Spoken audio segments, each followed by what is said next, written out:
Bienvenidos y muchas gracias por acompañarnos un día más a un nuevo programa de Psiquiatría Today. Recuerden ese podcast de divulgación médico-sanitaria dirigido a los profesionales del mundo de la psiquiatría, que está patrocinado por Adamet Laboratorios y producido por Lupama Producciones. Les recuerdo que todos los programas de Psiquiatría Today se pueden escuchar desde el primero hasta el de hoy, que ya van 54, si no recuerdo mal, en la web Adamet TV Profesionales. Concretamente hay que linkar en profesionales.adamettv.com.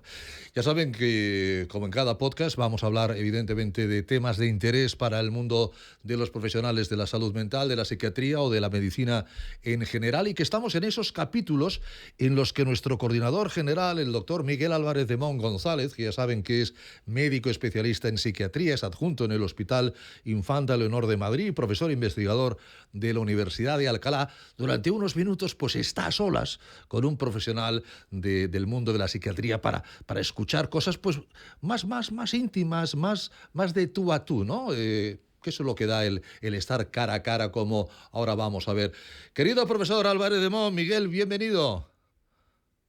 Querido Ricardo, me hace muchísima ilusión grabar un nuevo capítulo en general del podcast y de esta serie de entrevistas. Y me hace mucha ilusión que el invitado de hoy, además de ser un gran amigo mío, Sí, es un psiquiatra de mucho prestigio que es reincidente. Yo no sé sí. si es la segunda o tercera vez que está en el podcast. Pues Entonces me hace mucha ilusión porque quiero pensar que es porque se siente a gusto cuando ha venido con nosotros. yo Y creo me hace que ilusión que sienta Psiquiatría Today como su casa. sí, yo creo que es la tercera y además las dos veces anteriores, bueno, ha sido divertido, muy profesional, muy divulgativo, pero también no está reñido con que sea agradable el tema. Así que con tu permiso, Miguel, voy a presentar un poquito a tu invitado de hoy. El invitado es el doctor Luis Gutiérrez Rojas. El doctor Gutiérrez Rojas es licenciado en Medicina y Cirugía por la Universidad de Navarra en el año 2001. Posteriormente realizó la especialidad de psiquiatría en el Complejo Hospitalario de Jaén. Además es doctor en Medicina por la Universidad de Granada, con una tesis doctoral titulada Curso evolutivo y calidad de vida en el trastorno bipolar, que obtuvo, hay que decirlo, la calificación de sobresaliente cum laude, premio extraordinario de doctorado. Actualmente es médico psiquiatra del Hospital Universitario Clínico San Cecilio de Granada, donde ejerce desde el año 2015, y es profesor titular de psiquiatría de la Universidad de Granada desde el año pasado, desde el año 2024. Además, el doctor Gutiérrez Rojas es un reconocidísimo conferenciante, ameno divulgador. Hasta el momento, decimos hasta el momento porque seguro que hará más, ha escrito 2 libros, uno La belleza de vivir, el otro Vivir más libre, elige una vida feliz. Y como anécdota, si se acuerdan, el doctor Gutiérrez Rojas fue finalista en el Club de la Comedia. Eso sí, fue en el año 2003, ha llovido un poquito, pero todo queda. Querido Luis, doctor Gutiérrez Rojas, bienvenido. Gracias por la presentación. Es una maravilla cuando te presentan amigos, porque efectivamente hablan bien de uno. Qué bonito es escuchar hablar bien de uno. No, es Y justo. efectivamente es la tercera vez que participo en Psiquiatría Today y me siento en casa. O sea que Claro que sí. encantado de venir todas las veces que me invitéis. Gracias, Luis. Es justicia, lo de la presentación y nos hemos quedado cortos. Para no dilatar en el tiempo, el doctor Gutiérrez Rojas, el profesor Álvarez de Mon, solos, cara a cara. Adelante, caballeros. Bueno, Luis, muchísimas gracias por venir. A mí me hace muchísima ilusión entrevistarte porque a veces es la única manera que tengo de conseguir hablar contigo. Entonces, bueno, me encanta hablar contigo, me encanta verte y me hace mucha ilusión cuando nos vemos.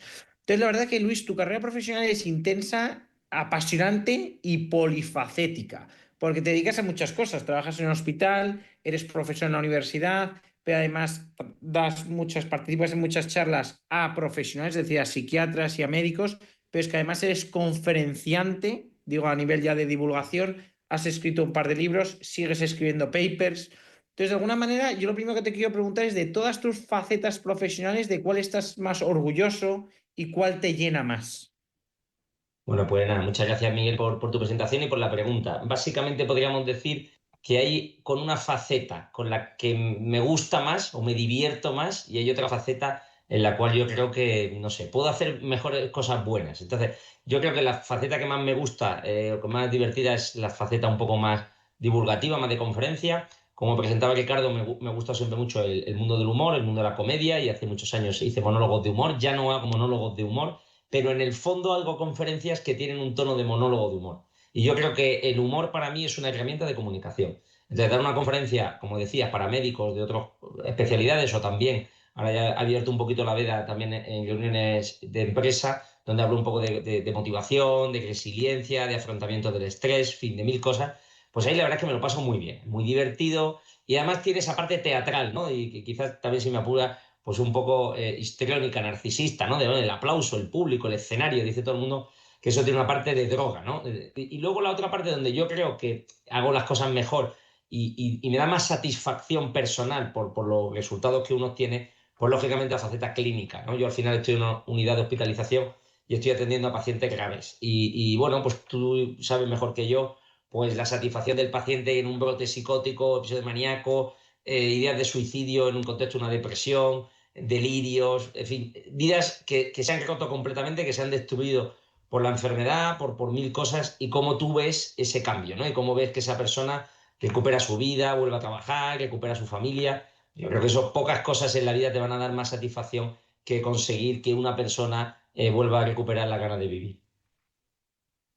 Qué bueno, no, la verdad que enhorabuena, Luis, por toda tu trayectoria, por supuesto. Además, eres joven, o sea que seguro que te queda mucho por hacer. Yo te quería preguntar, Luis, no me acuerdo ahora los tiempos, pero tú cuando fuiste monologuista, que además me hace mucha ilusión, porque como tú bien sabes, yo estoy casado con una jienense, tú hiciste la especialidad en Jaén, y me acuerdo que tú mismo me contaste cómo, pues cuando eras jovencito, supongo que cuando eras residente, pues ibas por pueblos en esta faceta tuya como monologuista. Entonces yo te quería preguntar, cómo coincidió un poco en el tiempo tu faceta monologuista con tu etapa, no sé si universitaria, pero desde luego de hacer la especialidad.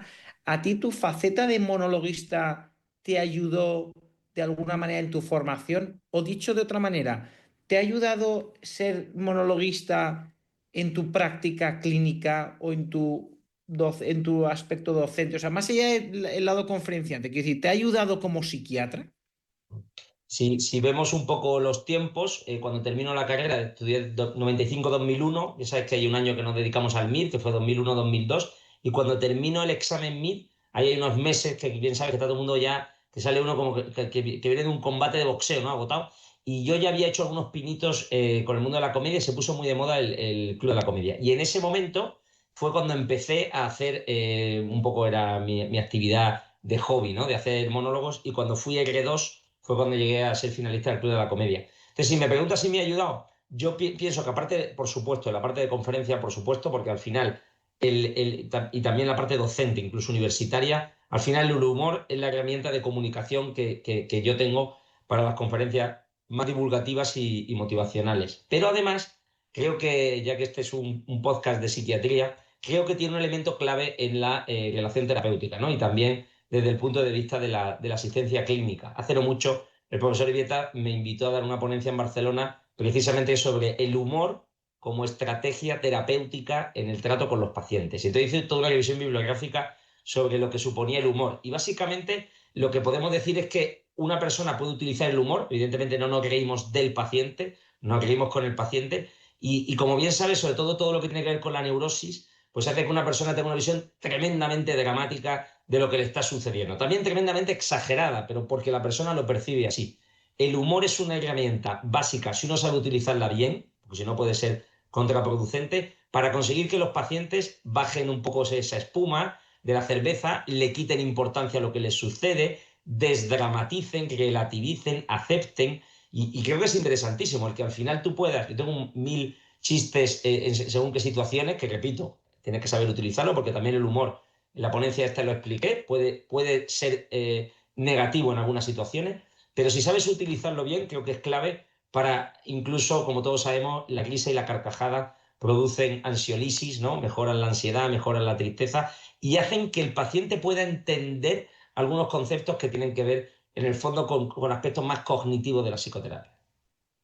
Pero tú has dicho, en mi opinión, muy acertadamente que hay que saberlo utilizar. Yo creo que es un recurso arriesgado que tiene mucho que ganar, puede aportar mucho, pero que como lo uses mal, desacertadamente, también puedes cargarte la relación médico-paciente. Porque si no lo sabes hacer con destreza, puede parecer que estás despreciando el sufrimiento ajeno, que dice que tú evidentemente tienes muchísimo callo, pero a mí me parece que no todos podemos utilizar ese recurso. Yo creo que son peligrosos pacientes que están en un estado de agresividad o agitación psicomotriz, o pacientes que tienen rasgos de personalidad con tendencia a lo psicopático y a lo paranoide. Ahí hay que tener mucho cuidado, porque como tú bien señalas, claro, el decir una cosa, el paciente, imagínate un paciente autorreferencial, está usted riéndose de mí, esto va contra mí, usted que se cree, usted está de cachondeo. Ese es un aspecto difícil. Y otro es el paciente que está en el momento más duro de la depresión, el momento más triste, donde en el fondo, si utilizas el humor, el paciente puede entender que no eres empático, que no estás entendiendo lo que sufre y dice, no estoy yo para chistes y tonterías. Entonces, esos serían los dos escenarios en los que tienes que tener cuidado. Pero repito, yo por lo menos, fíjate, en la ponencia esta le decía, comentaba que yo a veces lanzo algunos dardos, no sé cómo explicarlo, puedo utilizar algún chiste pequeño y ya veo si el paciente me lo coge o no me lo coge, y también veo, y eso funciona igual también en el mundo de las conferencias, ¿no? Tú dices, bueno, voy a decir esto, a ver qué reacción, a ver si lo pillan, a ver si les gusta. Y si tú ves que por ahí la gente te lo coge y el paciente lo acepta, pues puedes seguir tirando del hilo. Pero como bien señalas, es un recurso que yo diría que uno tiene que saber utilizar y que uno tiene que también saber probarlo y ir viendo de qué forma le ayuda. Y también tiene que ver con el carácter de cada uno. Y el humor no quiere decir ponernos a troncharnos de risa. El humor quiere decir, como decía, un libro clásico que es El chiste y su relación con el inconsciente de Freud, donde precisamente te habla de eso, de cómo muchas veces el chiste bien utilizado puede servir para, de alguna forma, hasta desbloquear algunos conflictos del inconsciente que están ahí. Y yo creo que también hay que aprender a reírse de uno mismo, o sea, estoy totalmente de acuerdo. Vamos, yo estoy de acuerdo y afortunadamente, vamos, yo personalmente intento ser el primero que, aunque sea internamente, reírme de mis limitaciones, porque así me resulta más fácil sobrellevarlas y vivir con ellas. Fíjate, Miguel, que el primer monólogo que hice, con el que me presenté al Club de la Comedia, el eje vertebral es el frenillo. Me llamo Luis Gutiérrez de Rojas y no pronuncio la R. Entonces, pues utilizo mil cosas. El perro de San Roque no tiene cravo, porque cuando llega la Navidad lo paso muy mal, porque está el agrebo, griquito, agre, bugro, agrebo. Hacía Belenbao una bugra, grin, grin, yo me remendaba, yo me remendé. Entonces, la R lo he utilizado mucho. En el fondo, aunque ahora lo diga de broma, el pronunciar la R de pequeño, pues es la típica broma que me hacían mis amigos y en el colegio se reían de uno. Cuando me acordaba en las clases de inglés con los verbos irregulares, el verbo correr, decía run, run, run, todo el mundo se tronchaba de risa. Y en aquel entonces no lo vivía tan bien, pero me parece que es un elemento que utilizo de inicio en las conferencias, porque como tú señalas, te ríes de ti mismo. Y ahora voy a hablar de situaciones dramáticas o exageradas o neuróticas donde me voy a meter con esa manera de percibir el mundo, pero como me he metido previamente conmigo, pues ya tengo un poco de patente de corso. Entonces, creo que eso es interesante. En general, pienso que darle demasiada importancia a muchas de las cosas que nos pasan es un elemento muy estudiado que acaba asociado a tener una visión más pesimista, más angustiosa y más negativa de aquello que nos sucede. Totalmente de acuerdo, totalmente de acuerdo. Y Luis, de todas tus conferencias, ¿cuál es la que más te gusta? O sea, si tú dijeses, oye, te voy a invitar a una conferencia, elige tú el tema. ¿Qué tema elegirías? Porque tú tienes varios temas trabajados. ¿Cuál es el que Sí. más te gusta? Bueno, yo te diría que depende un poco del público. Fíjate, al final te das cuenta de que las conferencias, cuanto más grandes son y más público tienes, más fáciles son. Porque más fácil es, pues las salas suelen estar mejor preparadas y suele haber mucho más público y hay ya una energía. Fíjate que al final los teatros o los salones de actos de los hoteles o de los palacios de congresos están pensados para que todo el mundo te mire. Y esa parte teatral, esto ya viene de los clásicos. Tú vas a los teatros romanos que no tenían micrófono, pero estaba todo pensado para que la acústica. Otro día visité el Teatro Romano de Mérida y está todo pensado para que el público te esté mirando. Bueno, ahí es fácil pasarlo bien, reírse y tal. Y entonces, esa gran conferencia me gusta mucho, pero luego también me gusta conferencias más pequeñas donde puedo tratar otros temas. Entonces, si me preguntara, ¿qué es lo más me gusta? En general, esa conferencia que tengo muy bien preparada, donde utilizo el humor como herramienta de desdramatización, o sea, la tengo muy preparada y la he dado mil veces, pero luego hay talleres pequeños.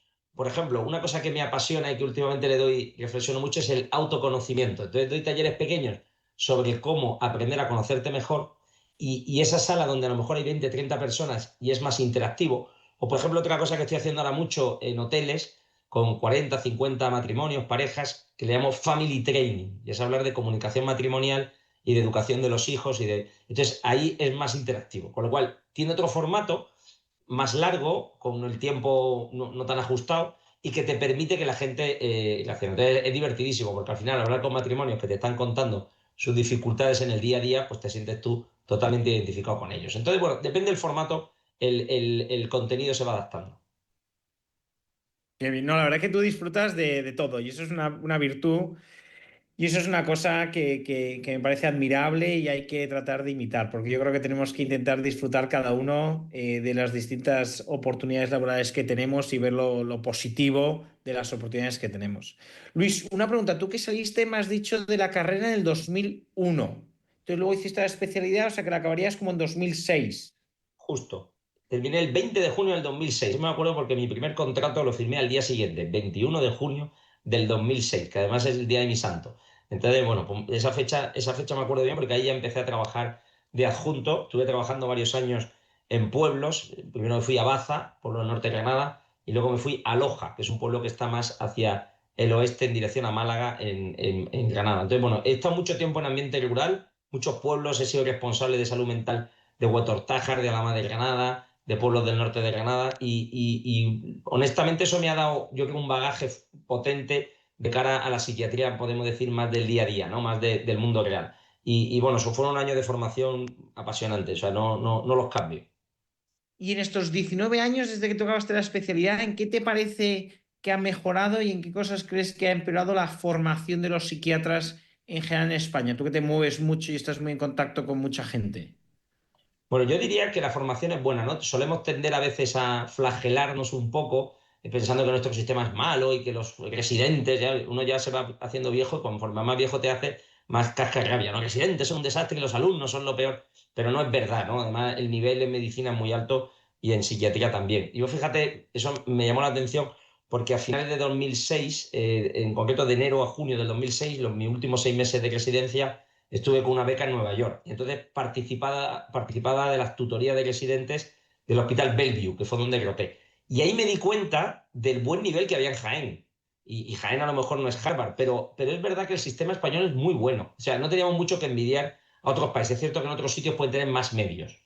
Pero la formación psiquiátrica yo creo que se puede adquirir perfectamente si te dedicas a estudiar y a tener a buenos profesores, a buenos maestros. Entonces, yo diría, por decir algo, que quizá lo que falta es, porque el problema del MIR, veo yo, es que la gente ya se mete en esa rueda, hace muchísimas guardias, a mi modo de ver demasiadas, entonces gira todo en torno a los guardias, salientes de guardia y las rotaciones. Entonces creo que falta un poco esa parte de que el residente sea consciente de que esos años son importantes y no volverán.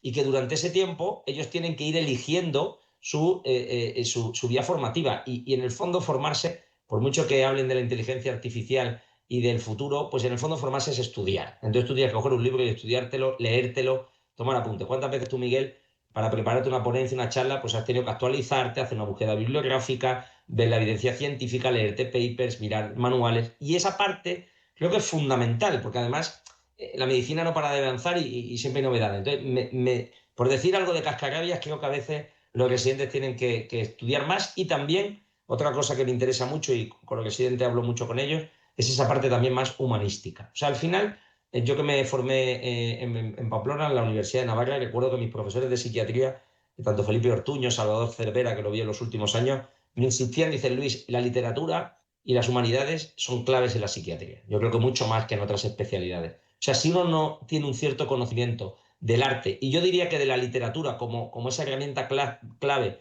para entender al ser humano, al hombre, pues es muy difícil que luego estés con un paciente y entienda pues, por qué sufre, por qué padece y por qué piensa como piensa. Entonces, creo que también esa parte humanística, que también, por ejemplo, me acuerdo que en Pamplona la asocié mucho al arte, me acuerdo que visitaba muchos museos y también al cine, ¿no? Yo creo que el buen cine, además me acuerdo que se podían hacer actividades, asignaturas de libre configuración, y yo me fui muy al cine, me acuerdo con José María Sesé, que era uno de los profesores de la Facultad de Comunicación, y creo que esa es otra herramienta clave para poder entender a los pacientes, ¿no? El arte, la literatura y el cine.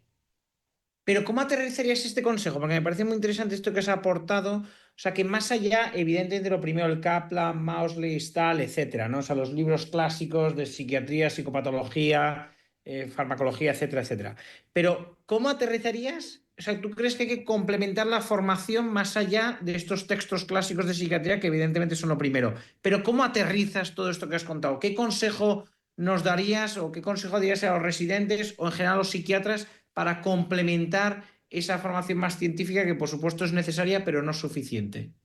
Bueno, me lo vas a poner a huevo porque hay un proyecto que, sabes que estoy en el comité ejecutivo de la Sociedad Española de Psiquiatría y Salud Mental y tenemos un proyecto en ambas líneas, tanto en películas como en libros de literatura que puedan acercar. Son libros y películas que están pensadas un poco de patologías mentales o de situaciones de un enfermo en un contexto, porque hay películas que creo que explican muy bien el sufrimiento del paciente. Entonces, estamos elaborando ahora unos pequeños vídeos, te voy a invitar, por cierto, para que participes, sobre películas y libros clásicos de literatura donde uno pueda formarse mejor. Entonces, todos los psiquiatras que nos estén escuchando, o público general, porque eso aparecerá publicitado en la página web de la sociedad, que estén pendientes porque creo que es como me quieres que te lo concrete, pues un corpus de películas y de libros que pueden complementar muy mucho la formación. Y si alguien quiere preguntarme, pues yo me encanta aconsejar siempre 10 libros, 20 libros, que yo creo que a mí personalmente me han gustado mucho. O sea, que es fácil que el que me esté escuchando me los pregunte porque, repito, creo que la literatura es clave para entender a las personas. Yo creo que los que nos escuchen, los médicos de formación o adjuntos, tienen que tener un cierto plan de lecturas. Y si uno no conoce de los 100 mejores libros de la literatura, no ha leído casi ninguno o muy pocos, que se lo piense, pero no como una especie de obligación, sino también como una especie de deseo placentero, porque al final creo que hay pocas cosas que nos den más satisfacción en este mundo que el mundo del arte. Esto la verdad es que nosotros, cuando yo hice la especialidad, que yo la hice en la Clínica Navarra, me acuerdo que Kika Aubá, el doctor Aubá, que vamos, aprovecho para enviarle un saludo porque también mira el podcast. Me acuerdo que en verano, como siempre había más tiempo, hacíamos un cineforum, en julio y agosto, y hacíamos luego un análisis de las películas, y la verdad que era interesante, aportaba valor. Y luego cuando yo llegué a la Universidad de Alcalá, quien tiene esto muy trabajado también es un amigo nuestro en común, que es Guillermo Laera. Nosotros en la asignatura de psicología médica, una de las tareas que tienen que hacer, que además evaluamos y forma parte de la nota final, es un análisis de un libro y un análisis de una película. Y esto es una cosa que Guillermo Lara también potencia mucho en la facultad y que yo de alguna manera pues he Sí, aprendido de él y que ahora también para los valoro. que hayan leído su libro, ¿no? Las palabras de la bestia hermosa, que ha sido bastante bestseller así en el mundo de los psiquiatras, verán la cantidad de referencias que hay en ese libro a obras clásicas de literatura. O sea, y también, por supuesto, al cine. Porque, bueno, Guillermo cuenta además en su libro que él los primeros años casi no sabía si iba a dejar la medicina y si iba a pasar al mundo del cine y pasaba mucho tiempo en la Filmoteca en Madrid. Y es que yo creo que es clave, de verdad, porque al final pienso que son elementos que nos sirven para ser más empáticos. Los pacientes siempre te dicen, doctor, usted no está en mí, usted no ha padecido la enfermedad. Y eso es verdad. Yo nunca he tenido brotes psicóticos, no he tenido alucinaciones y nunca he intentado suicidarme o he tenido una depresión severa. Luego, es verdad. La mejor manera que yo puedo tener de entender al paciente es escuchándolo e intentando tener una buena relación terapéutica, pero también el cine y la literatura me lo muestran en la pantalla. Y entonces creo que es una manera gráfica de poder entender, porque las películas nos meten mucho en los personajes, por pues ese sufrimiento o esa manera de entender el mundo que puede tener una persona que en un momento dado esté en crisis. Y Luis, ya para terminar, que yo estaría mucho más tiempo contigo, pero nos tenemos que ceñir un poco al tiempo estipulado. ¿Qué nos recomendarías a todos los que te estamos escuchando? Que ya sabes que somos muchos psiquiatras, pero también no psiquiatras, pues médicos de otras especialidades, profesionales sanitarios o incluso público general. ¿Qué nos recomendarías para disfrutar más de nuestra profesión? Bueno, yo creo, fíjate, tú decías al principio, ¿no? Esto de que yo bueno, no soy ejemplo de nada, pero decías al principio, es muy polifacético, hace muchas cosas. En el fondo no es una obligación. O sea, mucha gente dice, jo, yo no sería capaz de hacer todo eso. Bueno, pues porque cada uno también hace cosas que tienen que ver con su carácter. Pero en el fondo yo lo hago porque es la mejor manera que tengo, esto suena paradójico, de prevenir el estrés. O sea, yo creo que realmente lo que a mí me mataría quizá sería lo más monótono. Y eso es lo que veo en algunas personas que no acaban de disfrutar de lo que hacen, sean psiquiatras o no psiquiatras. Entonces, uno tiene que encontrar la chispa en lo que hace para seguir motivado. Entonces, el problema es cuando ya estás en una profesión donde todo te parece igual. Los pacientes psiquiátricos todos son iguales, pero a la vez todos son distintos. Entonces, si uno no es capaz de mantener... ¿Qué es lo que a mí me motiva? Pues a mí me motiva a estar continuamente con proyectos nuevos. Me motiva a hacer ahora, pues esto de las películas, me motiva a participar en un congreso, me motiva a escribir otro libro, me motiva a hacer una conferencia nueva, me motiva a viajar y ahora este lunes voy a Hamburgo a un congreso de adicciones. Pues al final el dar una conferencia en inglés en Alemania, pues, joder, pues me motiva. Pero también es una fuente de estrés, porque dices, joder, pues ¿cómo lo hago? Me tengo que llevar bien preparado. Pero por otro lado, es una manera de sentirme vivo. Entonces, manera de disfrutar de nuestra profesión, saber, o sea, formarse mejor, porque vas a tener mejores resultados, porque también nuestra profesión es dura, porque algunas veces no encuentras unos buenos resultados. Pero si estás motivado por saber más, siempre se te ocurren cosas distintas que puedes hacer. Entonces, yo le diría a todos los que nos escuchan que todos tenemos talentos sin utilizar. Todos tenemos muchas cosas que podemos hacer y no hacemos. Entonces, sin verlo como una obligación más o como una fuente de agobio más, porque creo que a veces no hacemos cosas porque lo vemos como, y encima tengo que hacer no sé qué. No, no, no. No se trata de otra obligación, se trata de un disfrute. O sea, si uno es capaz de disfrutar con lo que hace le cuesta menos esfuerzo. Yo creo que esto es una idea clásica de la filosofía aristotélica, ¿no? De los clásicos, que es entonces, oiga, ¿qué se le da a usted bien? ¿Qué le apetece y qué le gusta? Oye, ¿y por qué no se forma mejor en ese campo? ¿O hace más cosas en ese campo? ¿O tiene...? El otro día hablaba con un psiquiatra amigo mío que me decía, Luis, he descubierto la psiquiatría evolutiva. Entonces me empezaba a hablar de la cantidad de trabajos que hay de psiquiatría evolutiva. Y es interesantísimo, un campo del que yo no tengo ni pajolera idea. Y entonces digo, oye, tío, tienes que dar una conferencia de esto y escribir un libro de esto. Y entonces el tío se ilusionaba. Es una persona que tiene consulta privada y que solo se dedica, o sea, que no trabaja en un hospital, se llama Pedro Álvarez. Y yo le decía, pues Pedro, tío, o sea, es que esto no lo tienes que contar a los demás. Esa persona sé que va a quemarse menos, como tú dices, no, va a tener herramientas para conseguir vivir la profesión con mucha más ilusión. Bueno, Luis, pues muchísimas gracias. Ha sido un placer tenerte de nuevo y yo espero que publiques un nuevo libro para poderte invitar. Yo necesito una excusa para volverte a invitar. Yo encantado, ahí tengo un par de temas que estoy pensando y que estoy trabajando, pero bueno, también sabes que la tarea universitaria no es fácil, también estoy con el tema de las acreditaciones, pero bueno, seguro que también, mira, otra cosa, Miguel, ya que me lo pones también aquí a huevo, fíjate, yo pienso que en la vida es muy interesante quemar etapas. O sea, yo pienso, bueno, estabas haciendo el MIR, está con el MIR, pues, ahora tenías el MIR, adjunto, oye, tienes que conseguir una plaza en propiedad, pues, vale, oye, la tesis, oye, pues haz la tesis, vale, oye, un paper, oye, venga, otro paper, oye, te acredita. Entonces, yo no quiero volver a nacer, ¿no? Pestiñazo volver a hacer todo lo que he hecho, pero sí que estoy disfrutando mucho de las cosas que he conseguido. Entonces, creo que es interesante el ir quemando etapas. Yo hay muchas cosas que ya he hecho y no tengo por qué volver a hacer, y ahora estoy en un momento de mi vida de más madurez, de más plenitud. También, por ejemplo, tú y yo que hemos tenido niños pequeños, pues eso pasa igual, ¿no? Siempre está el niño con los pañales, tú estás ahora más en el pozo negro que yo, pero ya luego los niños nacen y crecen y tienen otros problemas diferentes, distintos, pero para mí mejores, porque no tengo que estar pendiente de que vayan al baño o de ducharlos, ¿no? Y yo creo que eso es madurar y eso es disfrutar. Entonces hay que disfrutar de cada etapa de la vida, y si uno es capaz de encontrar el jugo y, repito, a tener proyectos nuevos, pues uno disfruta también mucho más de lo que va adquiriendo, de los conocimientos que va adquiriendo a lo largo de la vida. Luis, pues muchísimas gracias. Ha sido un placer. Gracias a vosotros, gracias Ricardo, un placer y enhorabuena por vuestro podcast. Yo he disfrutado, como siempre, los podcasts hoy con vosotros y mi conclusión va a ser muy rápida. Amén. Amén a todo lo que aquí se ha dicho. Un abrazo, Luis. No hay 3 sin 4. Es decir, no hay 2 sin 3, por supuesto, decir, no hay 3 sin 4. Hasta la próxima. Aquí os espero. Hasta la próxima, doctor Gutiérrez Rojas. Hasta el próximo podcast. Miguel, profesor Álvarez de Mon, cuidarse mucho. Y sed buenos. Gracias, Ricardo. Y sed buenos. Hasta pronto. Aquí ponemos el punto final a este, yo creo que interesantísimo y muy... Bueno, Luis es un gran comunicador, qué duda cabe. Miguel igual. Recordarles antes de terminar que pueden enviar sus preguntas y sugerencias a contacto@psiquiatriatoday.com. Ya saben que el programa ha sido patrocinado por Adamed Laboratorios y producido por Lupama Producciones. Muchísimas gracias por su atención y hasta el próximo podcast.